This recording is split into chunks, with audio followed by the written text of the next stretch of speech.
भारतीय साक्ष्य अधिनियम इंडियन एविडेंस एक्ट की धारा 112 के तहत अगर शादी के बने रहने के दौरान कोई बच्चा पैदा होता है तो कानून उसे पति का ही वैध बच्चा मानता है। दशकों से अदालतें इस नियम का बेहद सख्ती से पालन करती आई हैं ताकि किसी मासूम पर नाजायज होने का दाग न लगे। लेकिन सुप्रीम कोर्ट के हालिया ऐतिहासिक फैसले ने इस पुरानी कानूनी सोच में एक बड़ा और निर्णायक मोड़ ला दिया है। ये पूरा मामला तब शुरू हुआ जब एक पति ने अपनी पत्नी के कथित अफेयर और बेवफाई को आधार बनाकर फैमिली कोर्ट में तलाक की अर्जी दाखिल की। पति का साफ दावा था कि वह बच्चे का बायोलॉजिकल जैविक पिता नहीं है। अपने इस दावे को मजबूत करने के लिए उसने हैदराबाद की एक प्राइवेट लैब से बच्चे का प्राइवेट डीएनए टेस्ट कराया।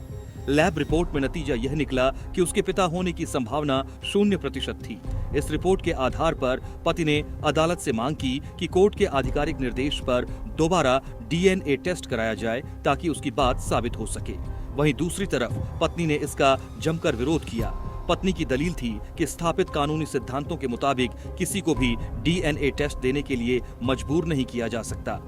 पत्नी का मानना था कि तलाक का फैसला इस टेस्ट के बिना ही किया जाना चाहिए क्योंकि कानून शादी के दौरान जन्मे बच्चे की वैधता को सुरक्षा देता है।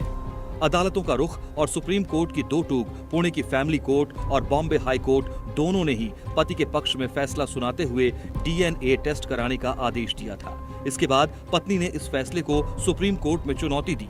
मामला सुप्रीम कोर्ट के जस्टिस एएम सुंदरेश और जस्टिस प्रसन्ना बी वराले की बेंच के पास पहुंचा। सुप्रीम कोर्ट ने सुनवाई के दौरान बेहद सख्त और सीधी टिप्पणी की। बेंच ने पत्नी से पूछा, अगर आप वफादार हैं तो आपको इस टेस्ट पर आपत्ति क्यों होनी चाहिए? अदालत ने कहा कि जब पति ने प्राइवेट लैब की रिपोर्ट के जरिए अपना पक्ष प्रथम दृष्टया प्रिमा फेस साबित कर दिया है तो यह इतना पर्याप्त आधार है कि कोर्ट आधिकारिक पैटर्निटी टेस्ट का आदेश दे सके। सुप्रीम कोर्ट ने स्पष्ट किया कि जब तलाक का मुख्य आधार ही पत्नी की अनैतिकता और बेवफाई है तो ऐसे में बच्चे की पैटर्निटी जांचना ही सच्चाई तक पहुंचने का एकमात्र और सबसे विश्वसनीय जरिया है। कोर्ट ने बॉम्बे हाई कोर्ट के फैसले को बरकरार रखते हुए पत्नी की याचिका खारिज कर दी। फैसले के दूरगामी मायने और बदलाव, यह फैसला वैवाहिक मामलों की सुनवाई में एक बड़ा माइलस्टोन साबित होगा। पहले के समय में अदालतों का मानना था कि बच्चा नाजायज घोषित न हो, इसलिए डीएनए टेस्ट का आदेश बेहद दुर्लभ मामलों में ही दिया जाता था। लेकिन सुप्रीम कोर्ट के इस रुख से साफ है कि अब आधुनिक वैज्ञानिक सबूतों जैसे डीएनए टेस्ट को नजरअंदाज नहीं किया जा सकता। अदालत ने यह संदेश दिया है कि जहां बात वैवाहिक संबंधों में बेवफाई को साबित करने की हो, वहां वैज्ञानिक सच्चाई को छिपाया नहीं जा सकता।